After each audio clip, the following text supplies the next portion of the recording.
A funfair was coming to the island of Sodor. All the engines were very excited. Doug took the merry-go-round. Edward and Henry took the Ferris wheel. Thomas took the fireworks. And Lady took the bumper cars.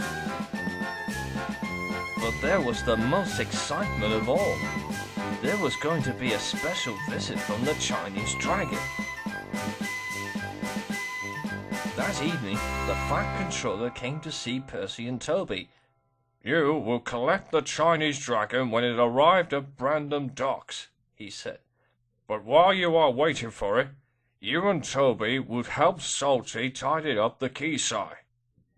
"Yes, sir," said Percy and Toby together. The two friends puffed towards Brendam Docks.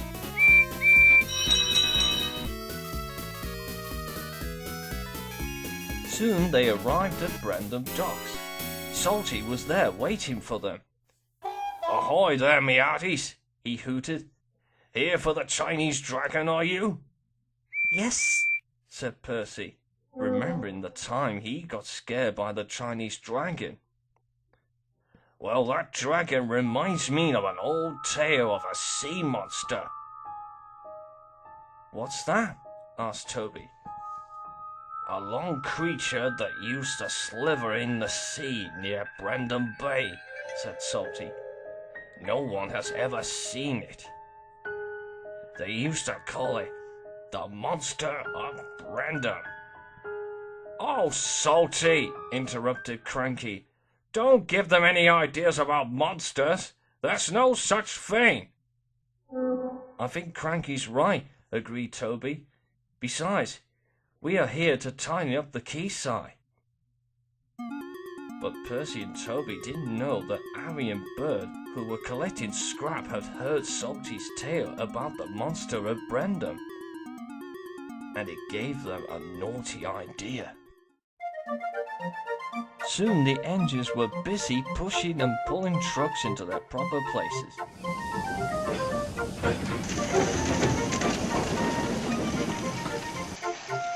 By the time they finished tidying, it was getting dark. Salty was impressed. "I've never seen a steam tram work so well," he said. "I know," Toby smiled. "I used to work at a harbour on the other railway in East Anglia a long time ago." "Good for you, matey," Salty hooted. Percy was shunting some salt vans into a siding. As he was uncoupled, Arry and Bert rolled up and went roar. Percy jumped. "Trust a little green steam eater gets scared of the Monster of Brendam," they hooted. "That's not funny," Percy huffed crossly.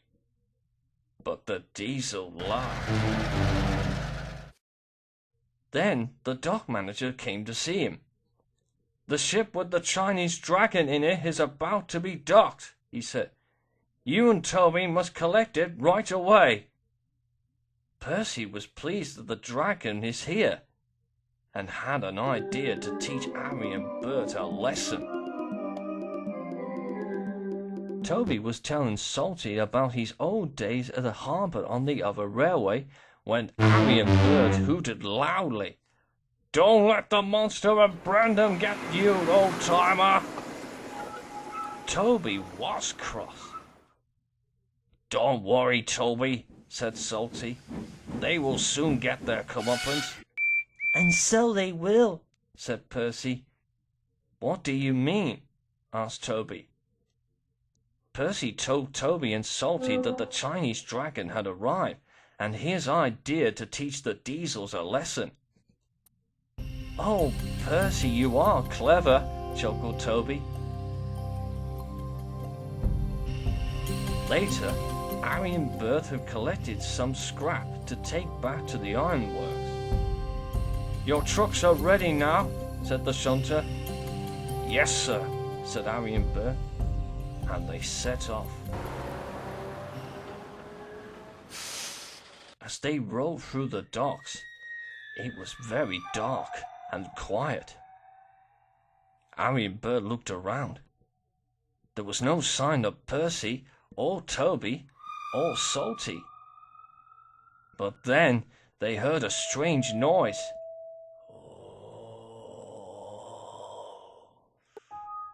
"What's that?" asked Bert. "I don't know," said Arry nervously. They were beginning to feel very scared.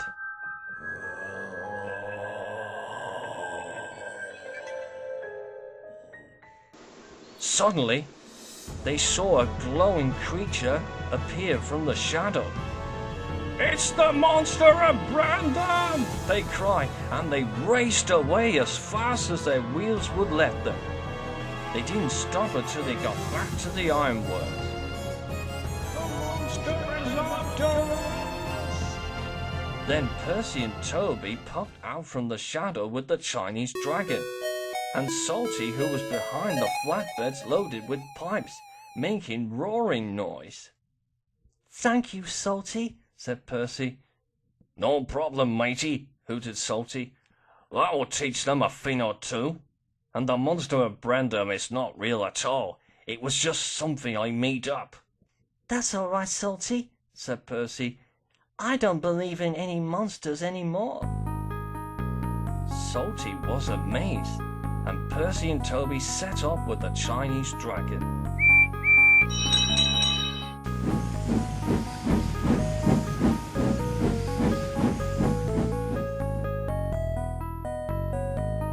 They stopped at a signal on the way. Toby spoke to Percy. "How come you weren't scared any more than you used to be, Percy?" he asked. "It was because I have taken Vanilla's advice about whatever you see or hear things, you must be brave to see what they really are in the dark night," said Percy. "So I have decided not going to believe any ghost stories. In future, I will believe in myself." Toby was impressed and delighted to agree, and they chuffed all the way to the funfair.